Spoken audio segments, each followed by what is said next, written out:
কারা এবং কে কোন জায়গায় আছে। কালকের যে শুনানিটা ছিল সেই শুনানির মধ্যে কিন্তু এতদিন মায়া বিজয়িত যিনি ব্যাংকের ম্যানেজার ছিলেন বাকাপি শাখার, উনি এতদিন শুধুমাত্র উনি বলছিলেন যে লাগোর্স নামে একজন লোক আছেন যিনি ওই ইয়েটা বলেছেন যে টাকা দেওয়ার কথা ইনস্ট্রাকশন, কিন্তু কালকে উনি স্বীকার করেছেন যে উনি এটা মিথ্যা বলেছেন। না কি বলেছে, কি হচ্ছে যে আপনার সোলার এবং জাঙ্ক অপারেটর যিনি অলরেডি $97 লাখ মতো টাকা ফেরত দিয়েছেন। পাশাপাশি ফিনল্যান্ড যাদের কাছে $17 মিলিয়ন ছিল এবং যারা $81 মিলিয়ন পুরোটাই হ্যান্ডেল করেছে এবং বিভিন্ন জায়গায় ট্রান্সফার করেছে, হিসাব দিয়েছে গতকাল যেটা হলো যে $62 মিলিয়ন দিয়েছে, পেমেন্ট হয়েছে পেসোতে ট্রান্সফার করা হয়েছে এবং বাকি টাকাটা ডলারে পেমেন্ট করা হয়েছে পার্টিকে। তো তাদের যে বক্তব্য ছিল যে আমরা যে কাজটা করছি আমরা টাকাগুলো ট্রান্সফার করে দিয়েছি, আমাদের কাছে কোনো টাকা নাই। কিম বারবার বলছে $17 মিলিয়ন ওদের কাছে আছে। গত কয়েকদিন ধরে বুঝতে পারছিল টাকাটা কোথায় আসলে এটা, কিন্তু কালকে যিনি মেসেঞ্জার যিনি টাকাটা নিয়ে গিয়েছিলেন কালকে এই মেসেঞ্জারকে উদ্ধার করা হয়েছে। এর আগে তারা একটা এফিডেভিট দিয়ে বলেছে যে মেসেঞ্জার অসুস্থ বেসিক্যালি এবং সেই এটা টাকাগুলা ইয়ে করে আসছে। পরে দেখা গেলো মেসেঞ্জারকে আমি জু নামে কোনো লোককে আমি টাকা দিইনি। তারপরে সেই বর্ণনা দিয়ে বলেছে কিভাবে টাকাটা কিমের অফিসে গিয়ে সেই মেসেঞ্জার বাহক যে আপনাদের যে ইয়ে থাকে না টাকা ক্যারিয়ার সে দিয়ে আসছে এবং এটা হলো পাকিস্তানের কাছে যিনি ফিনল্যান্ডের চেয়ারম্যান এবং প্রেসিডেন্ট, ওইখানে উনি বসা দেখছেন কিমকে টাকাটা হ্যান্ড ওভার দিচ্ছে, রিসিভ মানি রিসিভ দিয়ে দিচ্ছে। তারপরে কি হয়েছে উনি জু সম্পর্কে উনি কিছু জানা যার কাছ থেকে টাকাটা পেয়েছে বলছে। এইরকম একটা অবস্থার মধ্যে এখন কিন্তু সিলেট নিজেই দোটানার মধ্যে পড়ে গেছে যে কে সত্য বলছে কে মিথ্যা বলছে, কিছু জিনিস মিথ্যা বলছে কিছু জিনিস সত্য বলছে। এরকম একটা অবস্থাতে ওরা কিন্তু আর যাই হোক যে ওরা কিন্তু আমাদেরকে একটা দিক নির্দেশনের পাশাপাশি যে 12 জনের নাম আসে এবং কালকে ওরা এই কথাটাও তুলেছে যে বাংলাদেশের তরফ থেকে বলা হয়েছে 12 জন ফিলিপিন্সের নাগরিকের সাথে জড়িত এবং 8 জন শ্রীলঙ্কান। তো সিলেট কমিটিকে কাছে সিলেট কমিটি জানতে চেয়েছে এই 12 জন কারা, তাদের নাম ইয়াকে বলেছে AMLC কে আপনারা জানেন, এবং যদি এদের মধ্যে বাংলাদেশের ফিলিপিন্সের নাম বলেছে আমাদের যে নামগুলো আছে তার বাইরে কেউ যদি থাকে আমরা তাদেরকে শুনে দিতে পারবো যদি সে ফিলিপিন্সে থাকে। এরকম একটা অবস্থা দেখেছেন ওদের এখানেও কিন্তু টাকা আসছে ঠিকই 17 কিন্তু খুব ধীরে তালে এবং হয়তো মামলা হচ্ছে, সুইজের ব্যাপারটা আছে, অনেক জিনিসগুলো আসছে। এখন যতক্ষণ পর্যন্ত আমরা জানতে পারছি না যে হ্যাকার গ্রুপটা কে, তখন কিন্তু আমরা আসলে অন্ধকারের মধ্যে থেকে যাচ্ছি। আজকে আপনি যখন এই আলোচনাটা করছেন এই 1 মাস এই ইয়াটা হওয়ার পরে টাকা চুরি হওয়ার পরে যে সারা দেশ জুড়ে যে একটা বদ্ধ অবস্থা ছিল সেখানে একটু আশার আলো দেখা গেছে যে আমাদের যে তদন্ত কমিটিটা হয়েছে সেই কমিটিটা একটা অন্তর্বর্তীকালীন রিপোর্ট বা একটা রিপোর্ট দিয়েছে, সামারি রিপোর্ট, তারা এক্সিকিউটিভ সামারি দিয়েছে তারা, এটা একটি ভালো দিক। আমি প্রথমে যেটা ব্যাংকের আমরা যারা ব্যাংকিং ব্যবসার সাথে যুক্ত আছি তারা হিসেবে চাইবো যে এই যে রিপোর্টটা দিয়েছে এই রিপোর্টটা পাবলিক করা হোক, আমাদের সকলের জন্য দরকার আছে। কারণ বাংলাদেশে যে ঘটনাটা ঘটেছে এটা পৃথিবীর ইতিহাসে প্রথম কেন্দ্রীয় ব্যাংকের কোনো টাকা চুরি, আর আজকে যে প্রক্রিয়াতে এখানে ঘটেছে বা যারা আমরা সবাই কিন্তু এই প্রক্রিয়াটাকে ইউজ করি, সুইফট সিস্টেম থেকে বাংলাদেশের যত ফরেন ট্রানজাকশনে সবাই টাকার লেনদেন আমরা $40 বিলিয়ন যে মনে করেন আপনি ইম্পোর্টের পেমেন্ট করি আর $32 বিলিয়ন যেটা পাই সবই এই সুইফট সিস্টেমের মাধ্যমে আসে। তো আমাদেরকে এটা জানতে হবে যে আসলে সংকটটা কোথায় হয়েছে। আর আমার জিনিস চুরি হয়েছে, বাংলাদেশ পার্টে যেটা হয়েছে বাংলাদেশের টাকা চুরি হয়েছে। তো আমাদের এখানে যে আলোচনা যেটা যে আপনি যেটা বলছিলেন যে ফিলিপিন্সে যেভাবে তৎপরতা আছে বাংলাদেশে ঠিক তৎপরতা ভিন্ন রকম, এটাই কিন্তু বাস্তবতা। কারণ আপনার যখন কোনো কিছু চুরি হয়ে যাবে, চুরির মালের যদি অনুসন্ধান পাওয়া যায়, প্রথমে কিন্তু আমি মালটা যেখানে আছে সেখানে যেতে চাইবো, সেটার উপর আমার অধিকার স্টাবলিশ করার জন্য। আমাদের কিন্তু এটা করেছে সরকারের তরফ থেকে। আমাদের সেখানে এমবেসি, আপনি একটু আগেও বললেন আমাদের অফ দ্য রেকর্ড আলোচনায় যে আমাদের এমবেসি শুরু থেকে কিন্তু পার্টি হয়ে গেছে সেখানে। মোটামুটি ওই দিকে একটি জিনিস নিশ্চিত হয়েছে যেখানে একটি মানি লন্ডারিং সংগঠিত হয়েছে, অবৈধ পথে টাকা ট্রানজ্যাকশন হয়েছে, বাংলাদেশে টাকা গেছে। এখন কালকে সিনেট কমিটি যেটা আছে তাদের যে আলোচনা যেটা আসলো, তারা বললো যে বাংলাদেশকে এখন দলিলপত্র নিয়ে এসে প্রমাণ করতে হবে যে আমাদের টাকা চুরি হয়েছে। এতদিন তারা যে ইনভেস্টিগেশন করেছিল সেটাকে আমি বাংলাদেশে গিয়ে ডিমান্ড করতে হবে। এটি আসলে বাস্তবতা যে আমাদেরকে যে কোনো কোর্টে গিয়ে যে কোনো জায়গায় প্রমাণ করতে হবে। আশার দিক যেটা আছে বাংলাদেশের জন্য, যে বাংলাদেশ, ফিলিপিন্স বা আমরা সারা পৃথিবী জুড়ে এই যে 156টি ব্যাংকিং প্রতিষ্ঠানের টাকা যে ফেডারেল রিজার্ভ ব্যাংক রাখে, আমরা সেটা গ্লোবাল ভিলেজের অংশ। কেউ কারো টাকা এমনি গায়েব করে দেওয়ার মতো অবস্থা আসলে এই পর্যায়ে নেই। ফিলিপিন্সে যে ব্যাংকটি কথা আজকে যে বললেন আপনি আলোচনা, আরসিবিসি ব্যাংকের যে টাকা নিয়ে গেছে একজনের বাড়িতে $60 মিলিয়ন মতো টাকা, এটা আসলে মানে এটা একটা ভাবাই যায় না। এবং এটা বর্তমান পৃথিবীতে কোনো ব্যাংকিং সিস্টেম এটা অ্যালাউ করবে না। দেশি বিদেশি ব্যাংকিং এর সাথে বিদেশেও গেল, বাংলাদেশে বরঞ্চ একটা চেক কাটলে 20-50 লাখ টাকা ব্যাংক থেকে পাওয়া যায় যদি অ্যাকাউন্টে টাকা থাকে, তার যদি পরিচয় থাকে। ডলার আপনাকে দেবে না, এবং $10 বেশি। আমাদের বাংলাদেশে যত বন্ধুর বলেন, যত কিছুই বলেন, বাংলাদেশে ডলার পাওয়া যাবে না। আমাদের শ্রীলঙ্কা এই কাজটা তো শ্রীলঙ্কাও করে ফেলতো। শ্রীলঙ্কা এখানে বানানটা ভুল হওয়ার কারণ তো হয়েছে না, শ্রীলঙ্কাও কিন্তু ওই টাকাটা কিন্তু তারা চলে গেছে। এখানে ফেডারেল রিজার্ভ সিস্টেমের কাছে আমাদের দাবি করার একটি জায়গা তৈরি হয়ে গেছে, যে তুমি আমার এতগুলি ফেক ট্রানজাকশন যে গেল, তার মধ্যে 5টা অনার করলা, আবার ওখানে একটা ফাউন্ডেশন বানানি ভুল আছে, তার মানে তোমার সিস্টেমের মধ্যে কখনো কখনো ভুল ধরা পড়ে, কখনো হয়তো বা তোমার সিস্টেম ভুল ধরা পড়ে না। সুতরাং এখানে কারো কিন্তু খুব একদম সরে যাওয়ার অবকাশ নেই বাংলাদেশের টাকা না দিয়ে। এটা আমি যেটা মনে করি, আমার প্র্যাকটিক্যাল অপারেশনাল সাইড থেকে আমরা যেটা মনে করি, এটা আমাদের দিক থেকে যেটা দেখতে হবে যে আসার যে জায়গাটা আজকে রিপোর্ট। কিন্তু এইখানে আমি একটু আপনাকে ইন্টারভিউ ভাই, যেটা আমার কাছে যেটা আপনার সাথে আমি একমত, সবচেয়ে বড় জিনিস হলো আমার 35টা ডিরেকশন দিচ্ছি, 35টার মধ্যে তাহলে আপনি 5টা পেমেন্ট দিয়েছেন, তাহলে আপনি 30টা দিলেন না কেন? তার মানে আপনি বলছেন যে বাংলাদেশ ব্যাংক, হ্যাঁ, তখন তাৎক্ষণিকভাবে তারা কোনো নির্দেশনা আমাদেরকে দেয়নি। যদি না দিয়ে থাকে, হঠাৎ করে আপনি 5টা ছেড়ে দেবেন, বাকি 30 টাকা না। এগুলি হচ্ছে আমাদের জন্য, বাংলাদেশের জন্য এগুলি হচ্ছে যে পজিটিভ দিক হচ্ছে এই জায়গাগুলিতে যে দায়িত্ব অবহেলা করার। আসলে ওনারা যত কথা বললো রিজার্ভ ব্যাংক 19 শতক থেকে প্রথম দিকে শুরু হওয়া ব্যাংক, তারা পৃথিবীর সবচেয়ে পুরনো সেন্ট্রাল ব্যাংক তা তো না, তাদের আগে ব্যাংক রয়েছে। তাদের সিস্টেমটা কিন্তু ভেরিফাই করা, তাদেরও আগে, হ্যাঁ, তাদের সিস্টেমটা ভেরিফাই করার কিন্তু সময় এসছে। আজকে আমাদের সুইফট যে প্ল্যাটফর্ম আমরা ইউজ করি, বাংলাদেশের সব ব্যাংক, আমাদের কেন্দ্রীয় ব্যাংক, সেখানে ভেরিফাই করার সময় এসছে।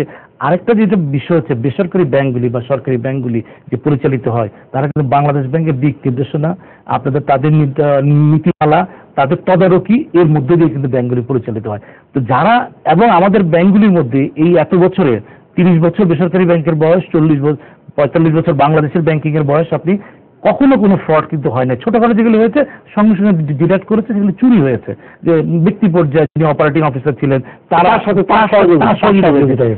একটা ইন্টারন্যাশনালি রিমোটে বসে আপনি এই টাকাটা নিয়ে যান, এটা কিন্তু হয়নি। সো বাংলাদেশ ব্যাংকের এই জায়গা কিন্তু আমাদের আজকে যে রিপোর্টটা ফরাসুদ্দিন সাহেব কমিটির যে রিপোর্টটা এসছে, সেই রিপোর্ট থেকে আমি মনে করি যে পাওয়া যাবে যে আমাদের কোথায় কোথায় গ্যাপ আছে, সেই গ্যাপগুলি ফিল আপ করতে হবে।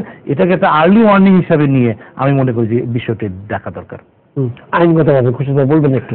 হ্যাঁ, জি, মানি লন্ডারিং আসলে এটা এক ধরনের ফিনান্সিয়াল ক্রাইম। রেজা সাহেব যেটা বললেন, আমাদের এখানে এই ধরনের ফ্রড হয় না, কিন্তু আমি আসলে ডিউ রেসপেক্ট ওনার সঙ্গে আমি ডিফার করছি। কারণ আমি দুর্নীতি দমন কমিশনের মানি লন্ডারিং এর মামলা করতে গিয়ে আমাদের প্রত্যেকটা ব্যাংকের মধ্যে এই যে টাকা মিসঅ্যাপ্রোপ্রিয়েশন, আমি আপনাকে সাপ্লিমেন্ট করি, মানে আমি বলেছি যে এটা হচ্ছে যে ব্যাংকের যে ট্রান্সফারের যে ফ্রড, এটা হয়নি। মানি লন্ডারিং আমাদের এখানে হচ্ছে, আপনারা মামলা করতে হচ্ছে আমাদের এখানে। কিছুদিন আগে আমাদের একটা কেস পেন্ডিং, প্রাইম ব্যাংকের 48 কোটি টাকা, প্রত্যেকটা বেসরকারি ব্যাংকের মধ্যে ইউজার সিস্টেমে, হ্যাঁ, কম্পিউটার সিস্টেমে। এখানে কিন্তু আমরা প্রচুর এলিগেশন আসছে, এবং প্রচুর ব্যাংক অফিসিয়াল, HSBC ব্যাংক থেকে শুরু করে এক্সিম ব্যাংক, মার্কেন্টাইল ব্যাংক, প্রত্যেকটা ব্যাংকের huge amount of cases under investigation by the Durniti Daman commission, এবং এখানে ব্যাংকের আইটি ডিপার্টমেন্ট ডিরেক্টলি ইনভলভ। এটা ছাড়া হয় না। হ্যাঁ, তবে একটা কথা হলো, এটা আমাদের এখানে ছোট আকারে হয়েছে, বাংলাদেশ ব্যাংকে বৃহৎ আকারে হয়েছে। আমাদের এখানে যেটা ফ্রডটা হচ্ছে, যেগুলো আন্ডার ইনভেস্টিগেশন, এই মুহূর্তে এখনো ফ্রড বলা যাবে না। এটা লন্ডারিং। লন্ডারিংটা আসলে কি, আমরা লন্ডারিং বলতে কি বুঝি? লন্ডারিংটা কিন্তু একটা প্রেডিকেট অফেন্স। আমাদের বাংলাদেশের প্রথম মানি লন্ডারিং আইনটা আসে আপনার 2002 সনে, তারপরে 2008 সনে অর্ডিন্যান্স হলো, দুইটা বাদ করে দিয়ে 2009 হলো আইন, সেটাকে আবার মডিফাই করে হলো 2012। 2015-তে আবার একটা অ্যামেন্ডমেন্ট হলো, যেহেতু অ্যাপিজি আসছে, এশিয়ান প্যাসিফিক গ্রুপ রাষ্ট্র, ওরা মানি লন্ডারিং এর স্ট্যাটাস ইন্ডেক্স ওরা নিরূপণ করে আমাদের স্ট্যাটাস হোল ওয়ার্ল্ড এশিয়াতে আমাদের স্ট্যাটাস কতটুকু। যেমন আগে আমাদের অবস্থান শ্রীলঙ্কার পেছনে ছিল, আমাদের এখন অবস্থান শ্রীলঙ্কার উপরে, পাকিস্তানের উপরে, ইরাকের উপরে, ওইসব জায়গায় অনেক বেশি লন্ডারিং হচ্ছে। কাজেই এখানে কিন্তু ওদের রিপোর্টটা কিন্তু খুবই important, APJ Asia Pacific zone. এবং তারা বলতেছিল শুধু অ্যান্টি কারাপশন কমিশন কেন ইনভেস্টিগেশন করবে, what is the role of CID police, what is the role of financial intelligence unit. তখন করলো কি আমাদের গভর্নমেন্ট 2015-তে বাংলাদেশ ব্যাংকে আছে, হ্যাঁ, ফিনান্সিয়াল ইন্টেলিজেন্স ইউনিট অর্ডিন্যান্স করে ওনাকে আলাদা একটা ক্ষমতা দেওয়া হলো, headed by one deputy governor. মানে ফিনান্সিয়াল ইন্টেলিজেন্স ইউনিট আলাদা একটা এন্টিটি, and it's a সংসদীয়, আর এটা হচ্ছে আমাদের কেন্দ্রীয় হেডেড বাই। এটা হলো ক্রিয়েচার অফ স্ট্যাটিউট, আইন করে ফিনান্সিয়াল ইন্টেলিজেন্স ইউনিট এটা করা হয়েছে। এখন যদি কোনো মানি লন্ডারিং হয় 3টা অর্গান ইনভেস্টিগেশন করতে পারবে, সিআইডি পুলিশ পারবে, ফিনান্সিয়াল ইন্টেলিজেন্স ইউনিট পারবে, বাংলাদেশ ব্যাংকের। হ্যাঁ, বাংলাদেশ ব্যাংক ওটা বলা যাবে না এখন, ফিনান্সিয়াল ইন্টেলিজেন্স একদম সরাসরি ইন্ডিপেন্ডেন্ট বডি। হ্যাঁ, ইন্ডিপেন্ডেন্ট বডি আগে ছিল, হ্যাঁ, এখন ইন্ডিপেন্ডেন্ট বডি। আর দুর্নীতি দমন কমিশন, এটার নাম কিন্তু আমাদের এখানে আসছে না, এটার পিছনে কারণ না, না, নাম আসছে অনেকেরই, কিন্তু ব্যাংকের কাছে আসলে এই প্রতিষ্ঠানটাই হচ্ছে আমাদেরকে বলার পেপার জায়গা, ওইখানে তাদের আন্ডারে কাজ করছে। এটা এখন ইন্ডিপেন্ডেন্ট, ওরা হেডেড বাই একজন ডেপুটি গভর্নর। বাংলাদেশ ব্যাংক কি অনেকটা আগে বাংলাদেশ ব্যাংকের ছিল, আগে বাংলাদেশ ব্যাংকের ফিনান্সিয়াল ইন্টেলিজেন্স, এখন financial headed by deputy governor. না, ওনাকে দায়িত্ব ওনার স্ট্যাটাসটা টোটালি আলাদা, আইনি ডিফাইন করে দেওয়া হয়েছে। এখন যদি কোনো দেশে আমাদের দেশে কোনো মানি লন্ডারিং হয়, ফিনান্সিয়াল ইন্টেলিজেন্স ইউনিট ইন্ডিপেন্ডেন্টলি আপনি ইনভেস্টিগেশন করতে পারবে, উনি ইনকোয়ারি করতে পারবে, উনি দুদকের সহযোগিতা নিতে পারবে, দুর্নীতি দমন কমিশন নিজেও করতে পারবে। এখন তাহলে আমার একটা প্রশ্ন, এখন সিআইডিও পারবে, আপনার ক্ষমতা আছে। এই পুরো জিনিস আমাদের এত বড় ইতিহাসের সবচেয়ে বড় সেন্ট্রাল ব্যাংকের এক্সাক্ট, হ্যাঁ, এই মানি লন্ডারিং কেসে তাহলে আমার এই ফিনান্সিয়াল ইয়াটা কোথায় আছে? অ্যাক্টিভিটি দেখা যাচ্ছে না, এই কথাটা ঠিক না। তাহলে আমরা তো কারো কাছ থেকে কোনো জায়গায় কোনো বক্তব্য আনতে পারি। আপনি গতকাল কি পরশুদিন একটা নিউজ, একটা সিআইডির হাই অফিসিয়ালস একটা প্রেস কনফারেন্স করেছে, ওনারা বিদেশে ঘুরে ফিলিপিন্স, শ্রীলঙ্কা আরো কয়েকটা দেশ ঘুরে, ওনারা বললো 20 জনকে আমরা ডিটারমিন করবো। এবং আমাদের দেশে কিছু লোকের নেগলিজেন্স পাওয়া গেছে, কিন্তু নেগলিজেন্সের মধ্যে তার ক্রিমিনাল ইন্টেনশনটা আছে কিনা এটা বোঝা যাচ্ছে না। ধরুন আমি একটা ব্যাংক অফিসিয়াল, আমি কিন্তু আমার কর্মক্ষেত্রে আমার মনের অগোচরে একটা অপরাধ হয়ে যেতে পারে, সেখানে আমার ইগনোরেন্স কাজ করতে পারে, আমার ম্যানসিয়া নাও থাকতে পারে। এখন সিআইডি পুলিশ অ্যাকর্ডিং টু ওনাদের প্রেস কনফারেন্স অনুযায়ী বোঝা যাচ্ছে ওনারা ডিটারমিনে আন্ডার ইনভেস্টিগেশন ওনারা কাজ করছে, তাদের ম্যানসিয়া আছে কিনা, ক্রিমিনাল ইন্টেনশন ছিল কিনা, কিন্তু ওনারা কিছু নেগলিজেন্স পেয়েছে being a public servant, being a bank official. আপনি কিন্তু জানেন প্রিভেনশন অফ করাপশন অ্যাক্ট 1947-এ 5(2)তে আপনার মিসকন্ডাক্টের একটা ডেফিনিশন, মিসকন্ডাক্টের প্রভিশন আছে। তার 5(1) মিসকন্ডাক্ট কি বলতে কি বোঝায়, একজন সরকারি কর্মচারী, একজন ব্যাংক এমপ্লয়ি কিন্তু public servant according to section 21 of the penal code, bankers book evidence act. একজন বাংলাদেশ ব্যাংকের official is obviously public servant, একজন মার্কেন্টাইল ব্যাংকের অফিসার উনিও পাবলিক সার্ভেন্ট। কাজেই এখন ওনার স্কেলটা কতটুকু, ওনার মিসকন্ডাক্ট, ওনার কোন জায়গায় গাফিলতি ছিল, গাফিলতি কিভাবে ছিল, সে শুধু যদি গাফিলতির কারণে হয়, উনি যদি ম্যানসিয়া নাও থাকে, তাহলেও কিন্তু তার বিরুদ্ধে একটা চার্জ হবে, তার বিরুদ্ধে একটা প্রসিডিং হবে। একটা মিসকন্ডাক্টের জন্য যদি হিউজ অ্যামাউন্ট অফ মানি নর্চর হয়ে যায়, আড়াল হয়ে যায়, পাড়া হয়ে যায়, উনি বসে বসে কি করবেন? আমার এই জায়গাটায় আমি যে জায়গাটায় বলতে চাচ্ছি সেটা হচ্ছে, আপনি বলছেন সিআইডি, এখন বলতে সিআইডি এই যে ফিনান্সিয়াল, আমি এটার কোনো আমরা এখন পর্যন্ত মুখপাত্র হিসেবে আপনি বলেন দেখতে তার মানে হচ্ছে এটা যে এই দায়িত্বেই কেউ নাই না। এটা শুনেন, এটা আপনার তো কাগজপত্র আছে, আমরা ওনাদের সঙ্গে অনেক কাজ করছি। আমি দুর্নীতি দমন কমিশনের কিছুদিন আগে এপিজে আসলো, এশিয়া প্যাসিফিক গ্রুপ, আমরা দুর্নীতি দমন কমিশনের পক্ষ থেকে plus financial intelligence unit plus CID আমরা একই সঙ্গে। কোন ডেপুটি গভর্নর দায়িত্বে যারা আমি তো যখন জানতে চাই এই ভদ্রলোক এফআইইউতে যে যিনি দায়িত্বে আছেন, এবার কি এটাই একমাত্র দায়িত্ব না আরো অন্য দায়িত্ব? না, ওনাকে শুধু এফআইইউ যেটা ফিনান্সিয়াল ইন্টেলিজেন্স, শুধু আমার যতদূর জানা মতে ওনার ওইটারই না, আরো অন্য দায়িত্বের সাথে না থাকতে যদি হতে পারে, যদি হয়।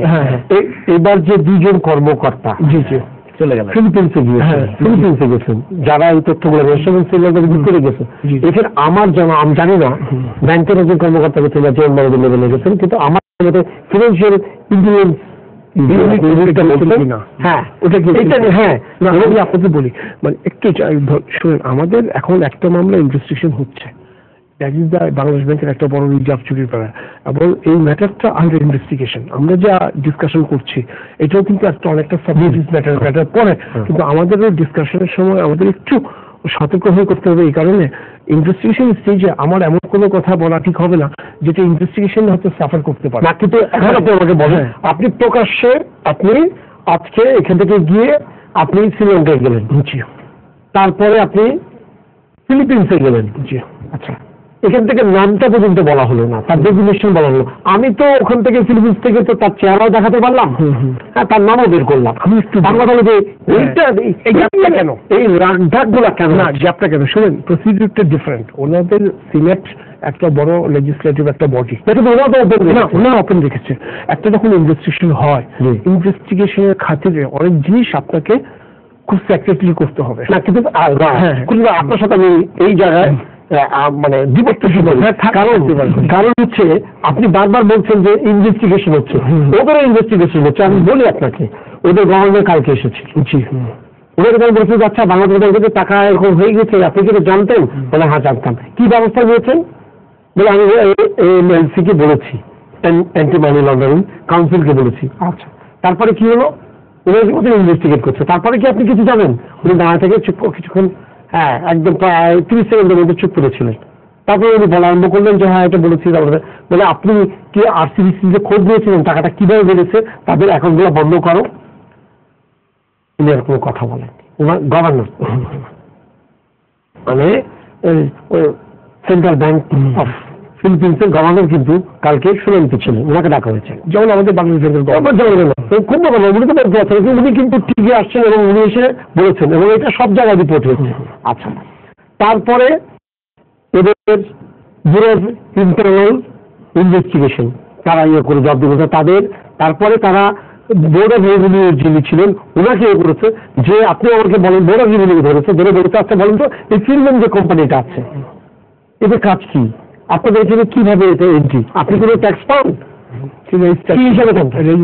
হ্যাঁ বলে যে এটা তো ডেভেলপার কোম্পানি, এই হিসাবে টাকা। শুনেন ডেভেলপার কোম্পানি, তাই নাকি? ডেভেলপার কোম্পানি যদি হয় তাহলে ওরা রেমিটেন্স কি করে আনছে বিদেশ থেকে?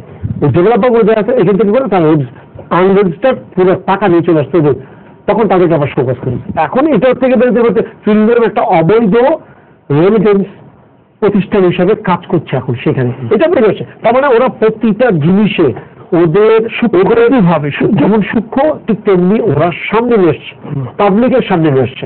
আপনি বলছেন যখন আমাদের প্রথম গভর্নর ছিলেন উনি বলেছেন যাতে জনগণের মধ্যে বিভ্রান্ত না হয়, জনগণের ভয় না করে, এই জন্য আমরা বলিনি। এতে 1 মাস পার হয়ে গেছে, এখন বলছেন ইনভেস্টিগেশন। আপনি ইনভেস্টিগেশন করেন, তাতে আমার আপত্তি নেই। এখানে বাংলাদেশ থেকে যখন যিনি গেলেন আমরা তো তাদেরকে পাঠিয়েছি, ওই জায়গাতেও আমাদের ইয়া হচ্ছে যে নামটা কি সেটা বলতে চায় না। এটা for the purpose of investigation. এটা আপনাদের একটা জিনিস মাথায় রাখতে হবে, মানি লন্ডারিং ক্রাইমটা এটা একটা সফিস্টিকেটেড ক্রাইম। এটা অর্ডিনারি আপনার মিসঅ্যাপ্রোপ্রিয়েশনের ক্রাইম না, এটা মিসঅ্যাপ্রোপ্রিয়েশন হচ্ছে বাট খুব সফিস্টিকেটেড ওয়েতে হচ্ছে। এবং যারা মানি লন্ডারিং ক্রাইমের সঙ্গে লন্ডারিং এর সঙ্গে যারা ইনভলভ তারা দেখেন খুব হাইলি এডুকেটেড, তারা খুব হাইলি সফিস্টিকেটেড। আপনি এটাকে ইনভেস্টিগেশন করাও কিন্তু চারটিখানির ব্যাপার না। আপনাকে এই সফিস্টিকেটেড ক্রাইম যদি ইনভেস্টিগেশন করতে হয় আপনার ওই ধরনের একটা দক্ষতা অর্জন করতে হবে। এবং আমাদের সিআইডিতে অবশ্যই দক্ষ পুলিশ অফিসার আছে, মানি লন্ডারিং যারা ইনভেস্টিগেশন করে, আমাদের দুর্নীতি দমন কমিশনও আছে, বাট ভেরি ফিউ। কাজেই এই যে ইনভেস্টিগেশন করতে গিয়ে আপনাকে কিছু জিনিস বের করে ওগুলো আবার অ্যাসেসমেন্ট করতে হবে। আপনার এই যে একটু আগে বললেন মানে গভর্নর বললো, আবার গভর্নর পর অস্বীকার করছে। আমি একটা ডাটা পেলাম, এই ডাটাটা কিন্তু আমাকে এক্সামিন করতে হবে।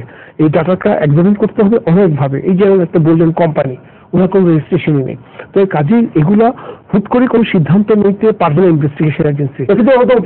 না, ওনাদের ইনভেস্টিগেশন মোড অফ প্রসিডিউর আমাদের investigation mode of procedure totally different.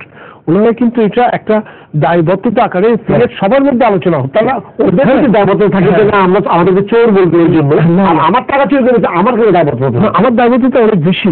আপনি দেখেন বাংলাদেশ গভর্নমেন্ট এবং সিআইডি পুলিশ এই পর্যন্ত যেভাবে ভিজিলেন্ট হতে ইনভেস্টিগেশনটা করছে, so far is my concern, I am happy. ওনারা অত্যন্ত সুন্দরভাবে, খুব দক্ষভাবে, খুব স্যাক্রেটলি এবং এখন এভাবে করছে। ওনারা কিন্তু কারোর নামও বাংলাদেশে এখনো প্রকাশ করেনি, কিন্তু ওনাদের ভাষ্য মতে according to press conference of the CID একটা জিনিস পরিষ্কার বোঝা যাচ্ছে, তারা নেগলিজেন্স পেয়েছে, কিন্তু ক্রিমিনাল ইন্টেনশন এখনো পাইনি। একটা জিনিস মাথায় রাখবেন, হুট করে কাউকে চোর বলা যাবে না। আপনাকে তাকে চোর বলতে হলে তাকে তথ্য উপাত্ত সবকিছু আপনাকে কালেকশন করতে হবে, এবং এই কালেকশনের বেসিসে তার নেচার অফ ওয়ার্কটা দেখতে হবে। তার নেচার অফ ওয়ার্কের সঙ্গে টাকাটা যে আড়াল হয়ে গেল, পাচার হয়ে গেল, চলে গেল, এর সঙ্গে তার লিঙ্কটা বের করতে হবে। তারপরে আপনাকে একটা স্টেটমেন্ট অফ উইটনেসেস বলে, যেটা 161 ধারায় পুলিশ জবানবন্দি রেকর্ড করে। এই রেকর্ডের সঙ্গে তার ডকুমেন্টারি এভিডেন্স, তার স্টেটমেন্ট গুলোর সঙ্গে যে ডকুমেন্টারি এভিডেন্সটা, এর সঙ্গে ট্যালি করতে হবে। তারপরে একটা কনক্লুশন আসতে হবে। বিফোর দ্যাট আপনাকে একটা ভ্যাটিং করতে হবে। আপনারা জানেন কি জানি না, মানি লন্ডারিং এর ম্যাক্সিমাম কেসই আমাদের দুর্নীতি দমন কমিশন কিন্তু ভ্যাটিং করে। ভ্যাটিংটা হলো সেখানে লয়ার থাকে, এক্সপার্ট থাকে, আইও থাকে, অফিসিয়ালস থাকে। দ্যাট মিনস একজন জাজ সাহেবের থাকে, কারণ দুর্নীতি দমন কমিশনের অনেক ডিস্ট্রিক্ট জাজ অন ডেপুটেশন আছে। এটা ভ্যাটিং এর মাধ্যমে জিনিসটা ক্লিয়ার হয়। কাজেই যিনি মানি লন্ডারিং এর ইনভেস্টিগেশন নট সো ইজি। এটা যদি আপনি যদি মনে করেন যে একটা আর্মস কেসের, একটা মানি লন্ডারিং আর্মস কেসের ইনভেস্টিগেশন, তাহলে কিন্তু আপনি ভুল পাবেন। খুশিদা, আমার ওই একটা জায়গায় পয়েন্ট, আমি কিন্তু বলছি না যে ওনারা ঠিক মতো করতে পারছেন না, আমাদের পুলিশ পারেন না বা ইয়ে পায় না। যেটা আমার কাছে খুব পরিষ্কার ভাবে একটা জিনিস মনে হচ্ছে যে ওরা কিন্তু প্রত্যেকটা জিনিস ওপেন করে রেখে একদম, যেমন ওরা একটা সাসপেক্ট করছে, তাকে ডেকেছে, আপনি আসেন, ওরা মেসেঞ্জারের মধ্যে ধরে নিয়ে এসে তাকে, এবং আপনি বলেন ওই ফিল্মের যে মহিলা বাতিস্তা কি করেছে জানেন, তাকে গায়েব করে দিচ্ছে ওই মেসেঞ্জারকে বলে যে অসুস্থ। হ্যাঁ, তো তারপরে যেটা হয়েছে, তারপরে এখন তাকে গুগল আসছে, তার বাড়ি খুঁজে, তারপর তার বাড়িতে মেসেঞ্জারের বাড়িতে একটা সমন জারি করেছে। সমন জারি করতে চাই, সমন জারি দিয়েছে সে হচ্ছে তার সিকিউরিটি গার্ড, মেসেঞ্জারের সিকিউরিটি গার্ড, ম্যানিপুলেটেড। খুব মজা ব্যাপার, তার দোতলা বাড়ি, বলছে আরে এত বড় বাড়ি, এই মেসেঞ্জারে কি করে হলো, নিয়ে আসছে ধরে। এই হলো অবস্থা। আর আমাকে একটু বলবেন এই পুরো জায়গাতে যে অর্থনীতির যে জায়গাটাতে আমাদের যে ব্যাংকিং সেক্টরের যে জিনিসগুলো চলে আসছে এখন, সেই ক্ষেত্রে কি আপনার কি মনে হয় না যে ব্যাংকিং সেক্টরের ইয়াতে ওদের যেমন হয়েছে আমাদেরও একটু ইয়া হচ্ছে? তো ঠিকই, এক কথা বলতে গেলে। আচ্ছা, আমি একটু যতটুকু শুনলাম এবং আমার নিজের যতটুকু আন্ডারস্ট্যান্ডিং তার ভিত্তিতে যেটা হচ্ছে যে পুরো জিনিসটাতে আমি কয়েকটা ডাইমেনশন দেখছি। আজকে আমরা মূলত আলোচনা শুরু করছি রিজার্ভের অর্থটা ফেরত আনা নিয়ে, কিন্তু এটার সাথে আরো 2-3টা বিষয় আছে। একটা হচ্ছে যে রিজার্ভের অর্থের কেলেঙ্কারি বা চুরি, যেটাই বলেন, যে তাদের সাথে যারা জড়িত ছিল তাদেরকে আইনের আওতায় আনা, যে কথাটা আপনি বারবার এখন বলতে চাচ্ছিলেন। এবং তৃতীয় হচ্ছে যে এটা যদি সত্যিকার অর্থে সাইবার ক্রাইম হয়ে থাকে, তাহলে সেটা আমাদের ডেফিনেটলি সেন্ট্রাল ব্যাংকের সিকিউরিটি সিস্টেমের একটা গাফিলতি, দুর্বলতা ধরা পড়ছে, এবং সেই জায়গাটাতে সেফটি কনসার্নটা রয়ে গেছে। এই তিনটা হচ্ছে বড় ইস্যু। এখন রিজার্ভ অর্থ আমি ফেরত আনার চাইতে আমার কাছে বেশি ইম্পর্টেন্ট মনে হয় যে একটা হচ্ছে যে দোষীদেরকে শনাক্ত করে তাদেরকে আইনের আওতায় আনা, যাতে ভবিষ্যতে এই ধরনের ঘটনা না ঘটতে পারে। তৃতীয় হচ্ছে যে সিস্টেমের দুর্বলতাটা যদি থেকেই থাকে, সিস্টেমের দুর্বলতাটা ফিক্স করা। এটা হচ্ছে দ্বিতীয় কাজ। তৃতীয় এখন হচ্ছে ফেরত আনা না আনা নিয়ে অনেক প্রশ্ন আসছে। এটার প্রেক্ষিতে আমি জাস্ট ওই অর্থনীতিতে কি হতে পারে সেটা নিয়ে আবার ব্যাংকিং সেক্টরের কথা বলার আগে একটু ওনার কথাগুলোর সাথে আমিও মনে করি আপনার মতোই, যে ধরেন যে কোনো একটা, এটা সেন্ট্রাল ব্যাংকেরই তো দায়িত্ব ছিল এই জিনিসগুলো কিভাবে যাবে, অর্থগুলো কোথায় কি অর্ডার যাবে, কখন যাবে। প্রতিদিনই মনে হয় শত শত এরকম থাউজেন্ড যাচ্ছে সেন্ট্রাল ব্যাংক থেকে। সেই জায়গায় যদি একটা নেগলিজেন্স যদি পাওয়া যায়, প্রথম কাজটা আপনারা কি করেন? প্রাইভেট সেক্টরে করেন যেটা ডিপার্টমেন্টাল এনকোয়ারি গঠন করে, এবং করে ইমিডিয়েটলি যাকে পাওয়া যায় তাকে আপাতত ডিসমিস করা, সাময়িক বরখাস্ত শোকজ করে। আগে প্রথমে যদি কোনো সাসপেক্ট করে তাকে, সেই কাজটা আমাদের জানা মতে আগে শোকজ করে, আগে হয়তো 4 দিনের 3 দিনের নোটিশ দিয়ে যায়, ইমিডিয়েটলি একটা অফ করা হয়। হ্যাঁ, অফ করা হয়, ওই জায়গা থেকে অফ করা। এই ধরনের কোনো কথা এখন পর্যন্ত আমরা শুনিনি। বলা হচ্ছে নেগলিজেন্স হয়েছে, তার নেগলিজেন্স করার আগে তো আপনাকে ইমিডিয়েটলি তার বিরুদ্ধে কিছু অ্যাকশন নিতে, তারপর যদি প্রমাণিত হয় যে সেই নির্দোষ, দুজন ডেপুটি গভর্নর কিছু ইয়ে করে, না সেটা আবার অন্য ডাইমেনশন আছে, সেটাতে আমি যেতে চাই না। সেটা গভর্নর পদ থেকে সাথে সাথে হলো, সেটা অন্য কিছু আছে। এবং সেই দুজনও কি নেগলিজেন্সের সাথে, ডেপুটি গভর্নর তো নোটিশ পাঠায় না বা এই করে না, মানে অর্ডার গুলো পাস করে না। আমার প্রথম তো ধরতে হবে ওই দিন কেন বন্ধ ছিল, ওই দিন কেন লোকজন ছিল না, তারপরে 1 মাস থেকে 2 মাস যাবত এটা কেন গোপন রাখা হলো, এই জিনিসগুলো অনেক কিছুই আছে। আমার মনে হয় যে তদন্ত রিপোর্ট আসছে, হয়তো এটাতে আসে। তাহলে বিষয়টা হচ্ছে যে যেটা আমরা সবাই বলি যে আমি নিজে অত্যন্ত শক যখন শুনি যে আমাদের সেন্ট্রাল ব্যাংকের অর্থ চুরি হয়েছে, প্রাইভেট ব্যাংকে অনেক কিছু ঘটে, আপনি বলেন ইন্টারনাল ট্রানজাকশনে, তাহলে সেই জায়গাতে আমরা এখনো ফেরত আনার বিষয়ে কিছুটা অগ্রগতি হয়েছে, সেটা ফিলিপিন্সের নিজস্ব দায়িত্ব বোধের কারণে। তারা নিজেরা বুঝছে যে তাদের জন্য এটা ফিনান্সিয়াল সেক্টর, ফিনান্সিয়াল ট্রানজাকশন অবস্থানটা অত্যন্ত ভঙ্গুর হয়ে গেছে। অলরেডি কিছু দেশ তাদের দেশে রেমিটেন্স পাঠানোকে ব্ল্যাক লিস্টেড করেছে, ভবিষ্যতে তাদের ইকোনমিকে ধরে রাখবে। ফিলিপিন্স হচ্ছে ওদের রেমিটেন্স পাঠানোর দিকে নাম্বার 1। সুতরাং তাদের জন্য এটা একটু বিশাল ইস্যু, আমাদের জন্য কিন্তু কম মানে ক্ষতিকর ইস্যু না। এই কারণে যে ধরেন এটার দ্বারা কি হলো, বাংলাদেশে যারা ইনভেস্টমেন্ট করতে আসবেন বা বাংলাদেশে যারা রেমিটেন্স পাঠানোর ইনভেস্টর তো বাইরে থেকে আসে, তাকে রেমিটেন্স পাঠান, তারপরে তার অর্থটা ঠিক মতো সিকিউর অবস্থায় যাবে কিনা, তাদের একটা কনফিডেন্স বিল্ডিং এর জায়গায় ঘাটতি তৈরি হবে ডেফিনেটলি, একটা করে। দ্বিতীয় কথা হচ্ছে যে ব্যাংকিং ব্যবস্থা, এটা এখন একটা ওয়েক আপ কল, অন্যরাও বলছে, আমিও বলি যে ব্যাংকিং সিস্টেম এখন অনলাইন নিয়ে গেছে, সব আপনার প্রাইভেট ব্যাংকগুলো করেছে। এখন সেই ব্যাংকিং সিস্টেমে এখন অনেকেই চিন্তা করে, আমাকে একজন একটা ব্যাংকের চেয়ারম্যান রিসেন্টলি বলছেন যে ওনাদের দেশে ব্যাংকের ব্রাঞ্চগুলোতে এখন ওনারা খুব শঙ্কিত, বিভিন্ন অর্ডারগুলো যাচ্ছে অনলাইন, যে ট্রানজাকশন হচ্ছে কি হবে, সেই জায়গাটাতে কোথায় আছে, তারপরে এটা গেল কার নামে কোন টাকা চলে যাচ্ছে, কোন দিকে চলে যাবে, আমরা যেসব সফটওয়্যার গুলো ইউজ করি সেগুলো কতটুকু সিকিউর, মানুষকে কতটুকু আস্থা দিতে পারছে, সেই বিষয়টা সে দাঁড়িয়েছে। এবং তাতে করে ডেফিনেটলি আমরা যদি এটাকে সঠিকভাবে না করতে পারি, হ্যান্ডেল না করতে পারি, যদি আমরা না ধরতে পারি যে সত্যিকার অর্থে কারা ইনভলভ ছিলেন, এখানে আরো কিছু ইন্টারেস্টিং বিষয় উঠে আসছে। যেমন ধরেন রিজার্ভে অর্থ ফেরত চাওয়া হচ্ছে, ফিলিপিন্সের বিভিন্ন জন্য ফেরত দেওয়া হচ্ছে, তাদেরকে আইনের আওতায় আনা হচ্ছে কিনা আমরা কিন্তু এখনো বুঝতে পারিনি। তাদের বিরুদ্ধে ফৌজদারি আইন বা চুরি আইন, তাদেরকে এখন যদি তাদেরকে ইনভেস্টিগেট করা, সেই সিস্টেমটা আমি জানি না ওদের আইন নিয়ম কানুন কিন্তু ওটা হওয়া উচিত ছিল। আমরা যেমন রিমান্ডে নিয়ে যাই সেরকম কিছু আমরা ওখানে শুনতেছি না। সেখানটা হচ্ছে কি, তারা হয়তো একদিন এক কথা বলছে, তারা তো এখানে যখন এটা ওরা প্রথমে এইটা করে একটা জিনিস করার চেষ্টা করছে, উপর থেকে আমরা যতটুকু পাওয়া যায়, ওরা কিন্তু পুলিশের রিমান্ডের আগে কিন্তু এই জিনিসটুকু বের করতে পারে, ওরা একটা ওইভাবে দায়িত্বটা পালন করছে। ঠিক আছে, এবার আরেকটা জিনিস এখানে একটু বলি, যে ফিলিপিন্সের কিন্তু একটা অভিজ্ঞতা আছে, হ্যাঁ, চুরির যে টাকা উদ্ধার করার, মার্কোসের টাকা নিয়ে এসছে, এখন আরেকটা জিনিস আমার কাছে এখনো ক্লিয়ার হয় না।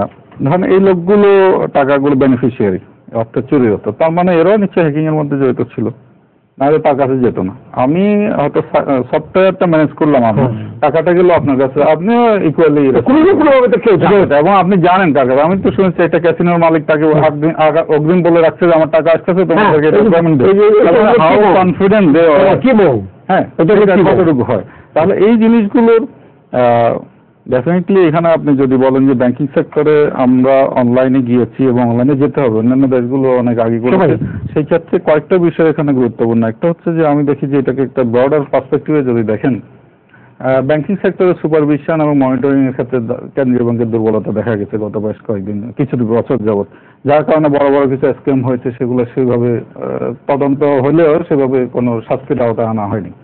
এবং সেটা যদি এটার ক্ষেত্রেও যদি ঘটে থাকে, তাহলে ভবিষ্যতে আমি মনে করি এটা একটা অশনি সংকেত অর্থনীতির জন্য।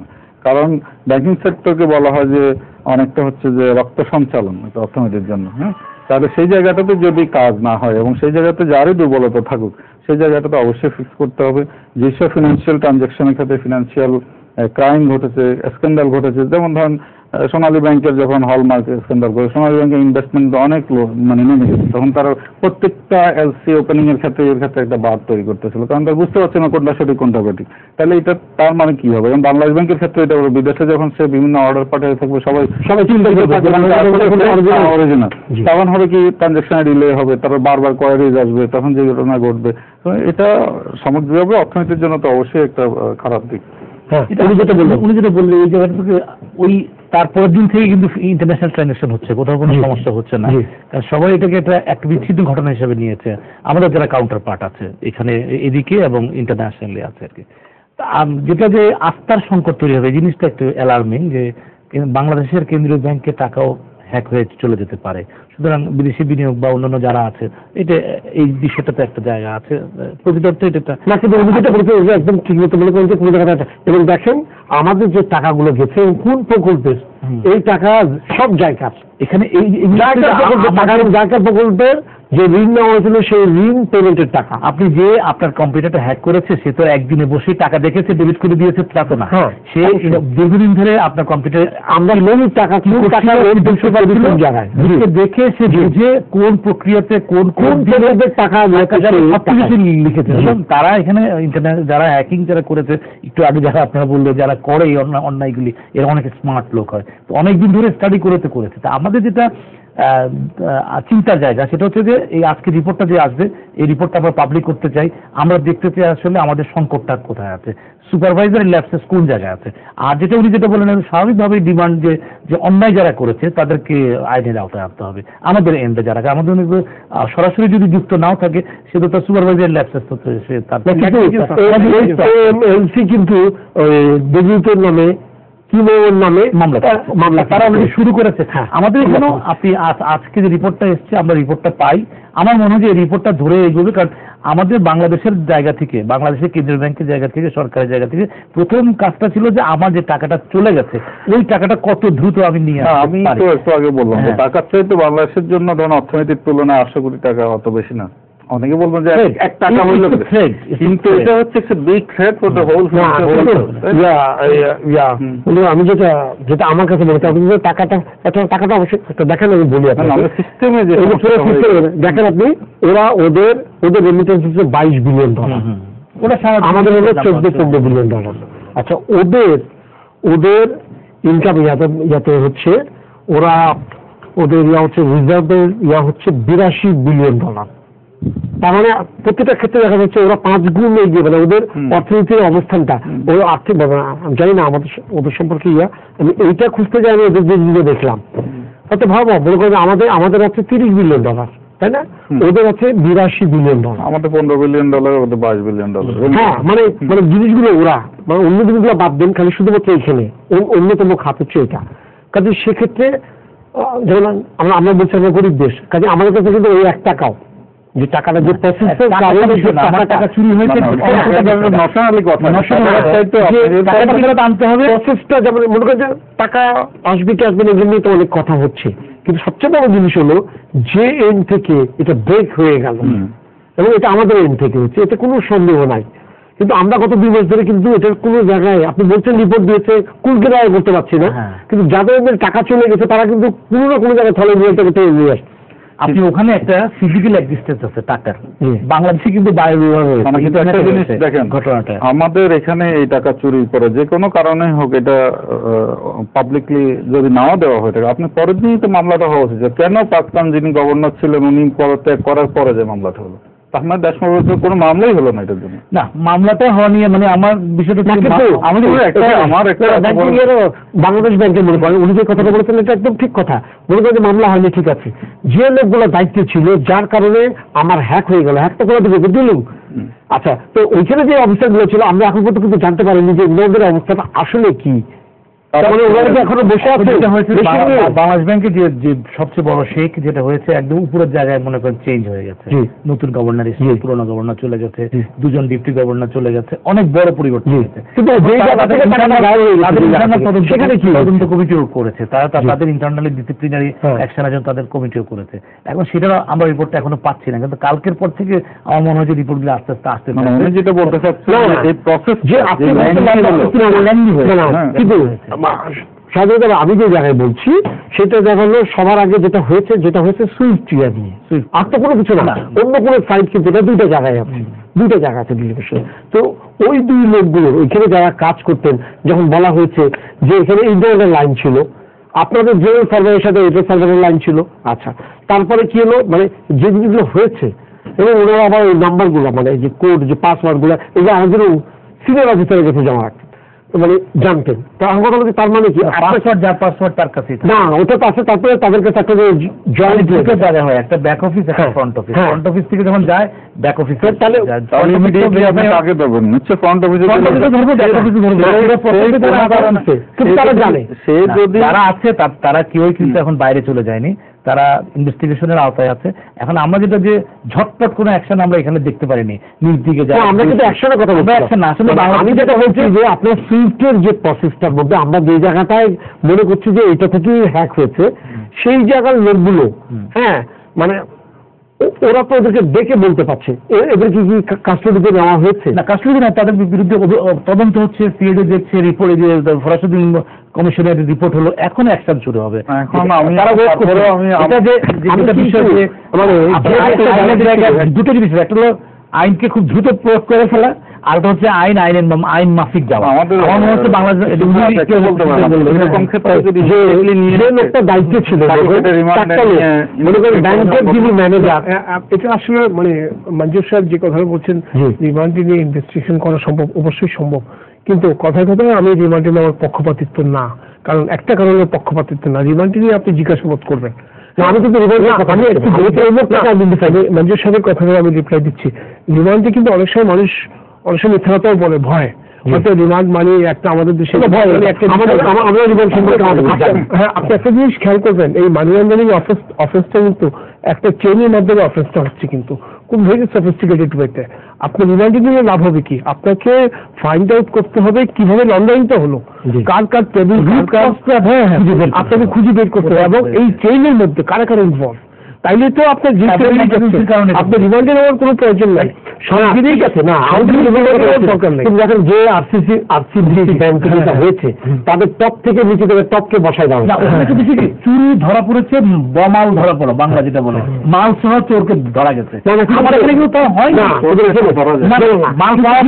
কিন্তু যে ব্যাংক থেকে হয়েছে সেই ব্যাংকের চেয়ারম্যান থেকে আরম্ভ করে ছুটিতে দেওয়া হয়েছে, চেয়ারম্যান ছুটিতে দেওয়া হয়েছে, এখন উনি কিন্তু ছুটিতে আছে, খুব মতো ব্যাপার, চেয়ারম্যানকে ছুটিতে দেওয়া হয়েছে, যেটুকু কি বলেন না ফোর্স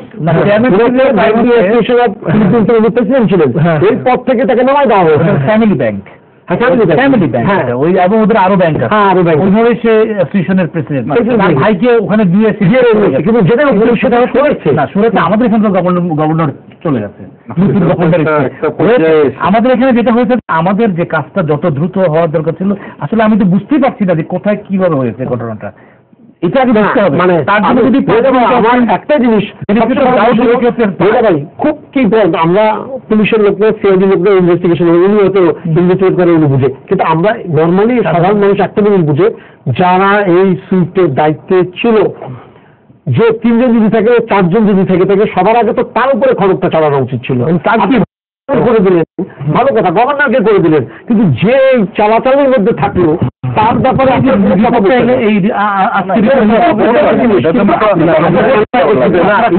না ইনিশিয়ালি, হ্যাঁ আপনারা যেটা বলছেন ওটা ঠিক। এই খবর সব জায়গায় আমরা তাই দেখি, মানে হঠাৎ করে এইখানে আমি তো দোষী কথা বলছি না, যিনি দায়িত্ব ছিলেন তাকে তো সবার আগে করবে। মানে যেটা হলো আপনি যেটা বলতে চাচ্ছেন যে ইমিডিয়েট অ্যাকশন, আমি ইমিডিয়েট অ্যাকশন না বলছি যে আপনি বলছেন আইডেন্টিফাই হবে, এটা হবে, কিন্তু আমি ব্যাংকের ম্যানেজার, আমার এখান থেকে টাকা রেখেছি, সবার আগে তো আমাকে ব্যাংকের ম্যানেজার হিসেবে আমাকে ধরবে।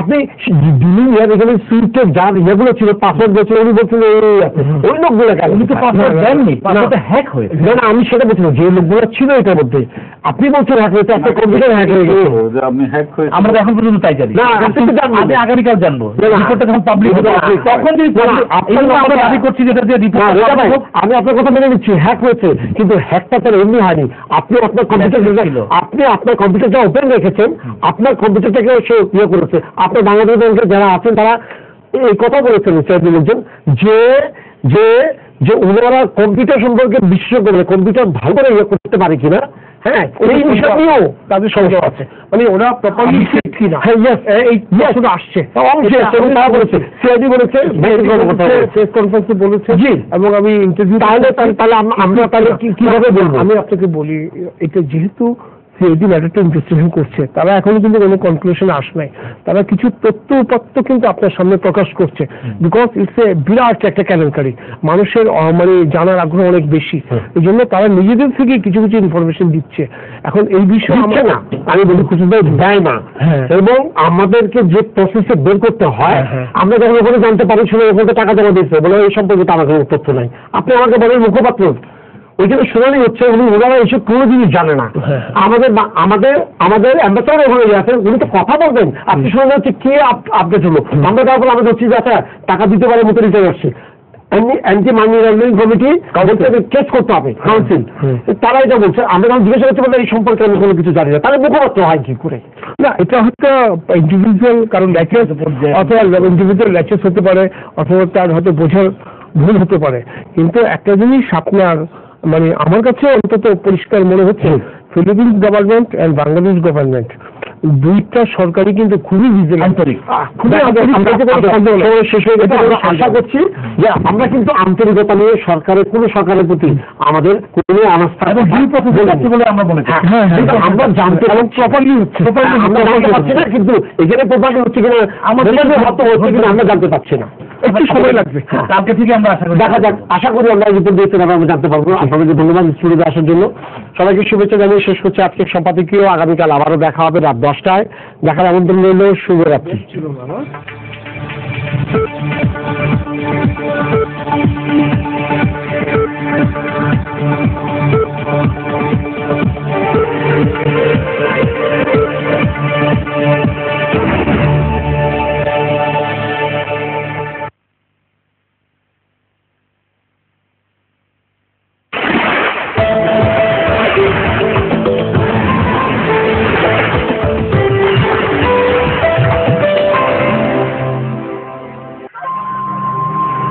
পলিমাটির দেশ আমাদের বাংলাদেশ, মমতাময় মানুষ, স্নেহময় প্রকৃতি। কিন্তু অনেক সময় বৈরী প্রকৃতি আঘাত হানে আমাদের নির্মাণে। ঘূর্ণিঝড়, ভূমিকম্পে আমরা হই ভীত, স্থাপনা হয় অরক্ষিত। তাই প্রয়োজন সুদৃঢ় ভিত্তি, চাই কার্যকর নির্মাণ সামগ্রী, চাই একটি শক্তিশালী স্টিল বার। শীতলপুর স্টিলের SASM আলট্রা স্ট্রং 500 TMT বার সবচাইতে শক্তিশালী এবং নিরাপদ স্টিল বার। এর হাই ডাক্টিলিটি আর ম্যাক্সিমাম বেন্ডাবিলিটি, উচ্চতাপ ও ভূমিকম্প সহনশীলতা যে কোনো দুর্যোগে নির্মাণকে রাখে সুরক্ষিত। আর এর অনন্য প্রপার্টি ব্যালেন্স এবং ওয়েল্ডেবিলিটি তৈরি করে সূক্ষ্ম আর মজবুত কাঠামো।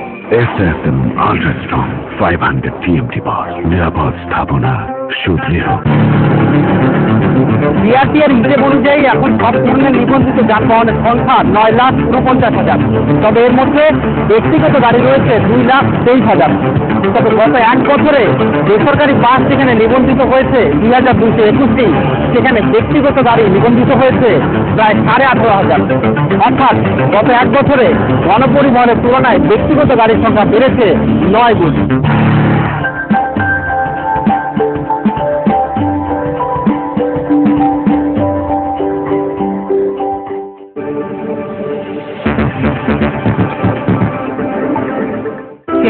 কিভাবে পাঠায় মা? এমন বৃষ্টিগত সমস্যা এখন ঘরে ঘরে, কারণ ইস্পাহানি মির্জাপুর নিয়ে এলো স্মার্টফোন অফার। এখন ইস্পাহানি মির্জাপুর বেস্ট লিস্ট 200 বা 400 গ্রাম অথবা টি ব্যাগ কিনলে নিশ্চিত নগদ ছাড় আর হাজার হাজার সিম্পল স্মার্টফোন জিতে নেবার সুযোগ। জামানি, লাইফটা ভরপুর। জামানি, ইস্পাহানি মির্জাপুর।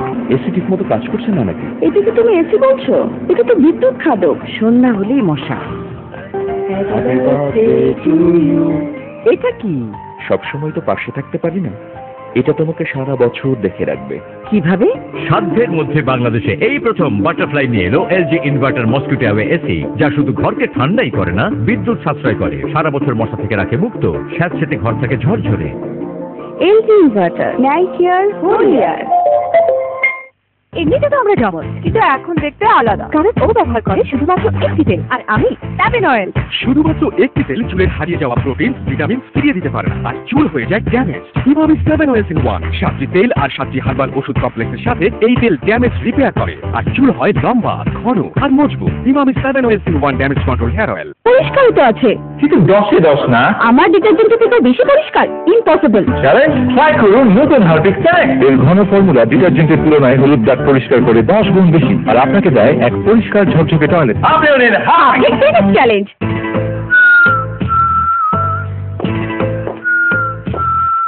আর বলিস না, তোর বাবা দিন দিন। একটু হোল্ড কর। এতক্ষণে এলে? রান্নাটা তাড়াতাড়ি সেরে ফেলো, খাবার রেডি হলে দেখো। হ্যাঁ না সময়ের সাথে সাথে রং পাল্টায় সবকিছু, শুধু পাল্টায় না রিগেল স্টিল আলমারি। এর পাউডার স্প্রে পারফেক্ট কালার টেকনোলজির কারণে থাকে আজীবন রঙিন। রিগেল স্টিল আলমারি, যেমন ডিউরেবল তেমন এফোর্ডেবল। বলো না এইটা রহস্যটা কি দাদি? বিগেন স্পিডি আর অনেক অনেক ভালোবাসা। জাপানের নাম্বার 1 হেয়ার কালার ব্র্যান্ড বিস্ময়কর বিগেন মাত্র 5 মিনিটে চুল কালো করে। Bigen for generation. ভালোবাসা জমেছে। আমার মিল্কে ইয়ামি কাস্টার্ড বা ফেনি খেতে প্রত্যেকটি 500 গ্রাম প্যাকে একটি আকর্ষণীয় সিরামিক ডেজার্ট বাটি ফ্রি। আমি 6টা সেট করে ফেলেছি, আপনি কয়টা জমিয়েছেন? আমা মিল্ক 500 গ্রাম প্যাকে একটি সিরামিক ডেজার্ট বাটি ফ্রি। জলদি করুন। বিজলি কেবল 99.99% বিশুদ্ধ কপার, 100% কন্ডাক্টিভিটি হওয়ায় বিদ্যুৎ অপচয় কম। বুয়েট টেস্টে পরীক্ষিত এবং বিএসটিআই মানসম্পন্ন বিজলি কেবল আছে বিশেষ ফায়ার রেজিস্ট্যান্ট কেবল। বিজলি কেবল যে কোনো সময় শর্ট সার্কিটের মতো দুর্ঘটনা থেকে আপনার সম্পদকে রাখে নিরাপদ। বিজলি কেবল, নিরাপদ সংযোগে সমৃদ্ধ জীবন। এখন উজালা পেন্টস কিনে গিফট কার্ড খুঁজলেই বিদেশ ভ্রমণের সুযোগ, সাথে পাচ্ছেন নিশ্চিত উপহার। ধন্যবাদটা কি তোমাকে দেবো নাকি উজালা? উজালা পেন্টস, কালার লাইফ। এমনিতে তো আমরা জমজ, কিন্তু এখন দেখতে আলাদা, কারণ ও ব্যবহার করে শুধুমাত্র একটি তেল আর আমি ট্যাবেন অয়েল। শুধুমাত্র একটি তেল চুলের হারিয়ে যাওয়া প্রোটিন ভিটামিন ফিরিয়ে দিতে পারে, আর চুল হয়ে যায় ড্যামেজ। ইমামি 7 oils in 1, 7টি তেল আর 7টি হার্বাল ওষুধ কমপ্লেক্সের সাথে এই তেল ড্যামেজ রিপেয়ার করে আর চুল হয় লম্বা, ঘন আর মজবুত। Emami 7 oils in 1 damage control hair oil. আসিতেছে প্রাণ ফুটো কোটিপতি অফার।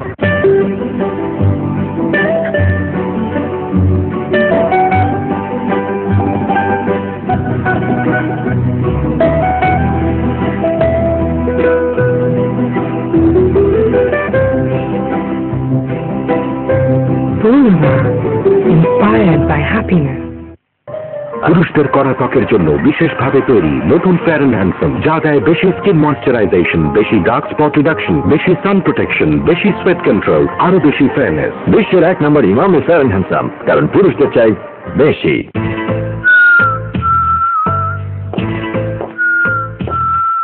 আর বলিস না, তোর বাবা দিন দিন। একটু হোল্ড কর। এতক্ষণে এলে? রান্নাটা তাড়াতাড়ি সেরে ফেলো, খাবার রেডি হলে দেখো। হ্যাঁ না সময়ের সাথে সাথে রং পাল্টায় সবকিছু, শুধু পাল্টায় না রিগেল স্টিল আলমারি। এর পাউডার স্প্রে পারফেক্ট কালার টেকনোলজির কারণে থাকে আজীবন রঙিন। রিগেল স্টিল আলমারি, যেমন ডিউরেবল তেমন এফোর্ডেবল। সুগার ফিরিয়া খেলো তোলা পারবে দিতে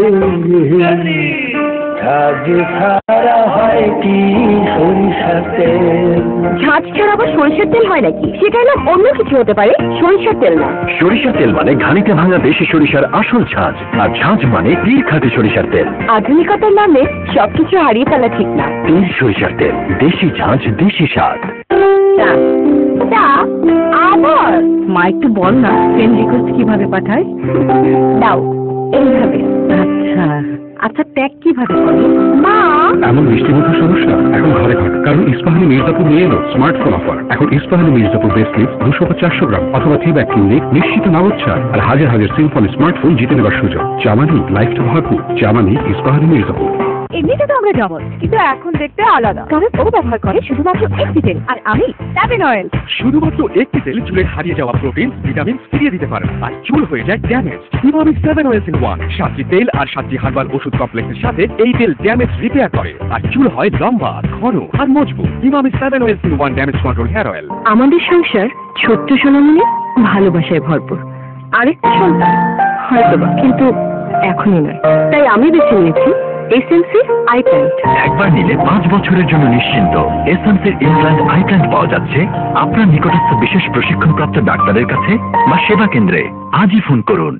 পরিষ্কারই তো আছে, কিন্তু 10-এ 10 না। আমার ডিটারজেন্ট থেকে বেশি পরিষ্কার? ইম্পসিবল। চ্যালেঞ্জ ট্রাই করুন নতুন হার্পিক চ্যালেঞ্জ। এর ঘন ফর্মুলা ডিটারজেন্টের তুলনায় হলুদ দাগ পরিষ্কার করে 10 গুণ বেশি, আর আপনাকে দেয় এক পরিষ্কার ঝকঝকে টয়লেট। আপনিও নিন challenge.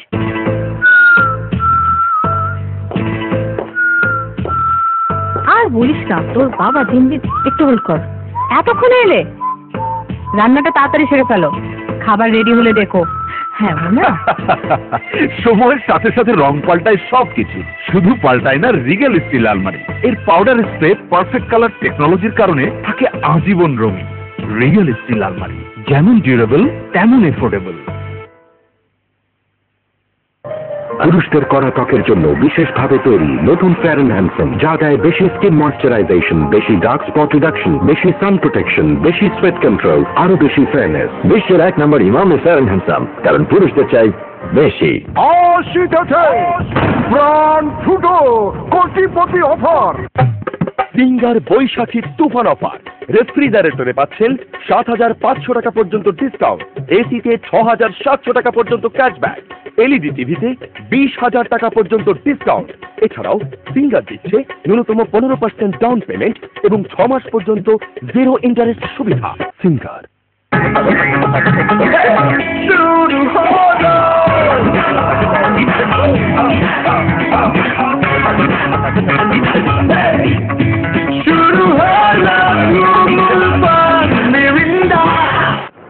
Alchemita full, full, full, full, full, full, full, full, full.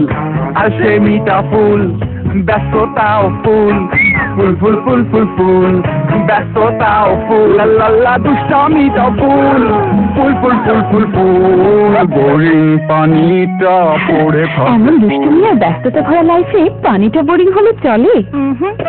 Boring পানিকে মজাদার আর রিফ্রেশিং করতে মেশান আম, কমলা ও আনারসের সাথে ভিটামিন ও আয়রনে ভরা ইস্পি পাউডার ড্রিঙ্ক।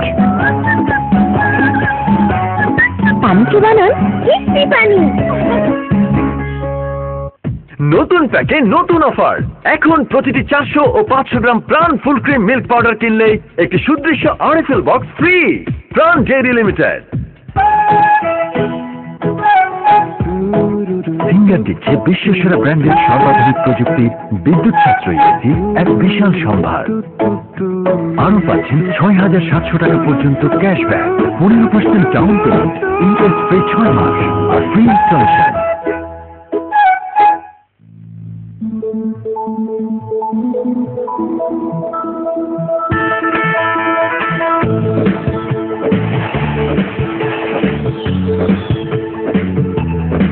বাংলার ঐতিহ্য ও অনুপ্রেরণায় স্যামসাং গ্যালাক্সি জে এখন থেকে